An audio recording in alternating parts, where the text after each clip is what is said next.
임종원 전 차장의 구속영장에는 전교조 불법화를 위한 재항고 이유서를 대신 작성해주며 당시 청와대와 공모한 혐의도 포함돼 있습니다. 그런데 YTN 취재 결과 당시 문서가 엉뚱하게도 건강검진 안내서 파일로 위장된 사실이 드러났습니다. 왜 그런 건지 양희력 기자가 단독 보도합니다. 지난 2014년 대법원에 제출된 전교조 법외노조 소송 관련 재항고 이유서입니다. 검찰은 임종헌 전 법원행정처 차장이 대피일 지시에 관여한 것으로 의심하고 있습니다. 그런데 YTN 취재 결과 대피일 과정에서 파일 제목이 내용과 전혀 다른 이름으로 컴퓨터에 저장돼 있었습니다. HWP 한글 파일로 제목이 엉뚱하게 건강검진 안내문으로 돼 있었던 겁니다. 특정 키워드를 검색하는 방식으로 법원행정처로부터 사법농단 의심 문건을 건네받는 검찰은 전혀 다른 제목으로 해당 문건의 존재를 모르고 있다가 뒤늦게 발견했습니다.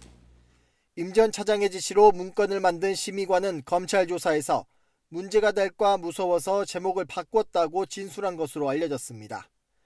지시가 불법인 줄 알면서도 불이익이 두려워 따랐다는 설명입니다. 이 같은 진술을 토대로 검찰은 당시 전교조 재항고 이유서 작성에 관여한 법관들이 충분히 부당한 지시라고 인지했다고 보고 있습니다.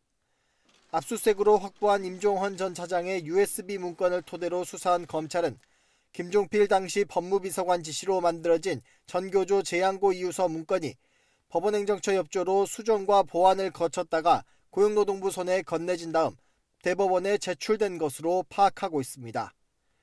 실제 이듬해 법외노조가 했던 전교조는 지난 8월 양승태 사법부 고위법관들과 김기춘 전 청와대 비서실장을 직권남용 등으로 고소했습니다.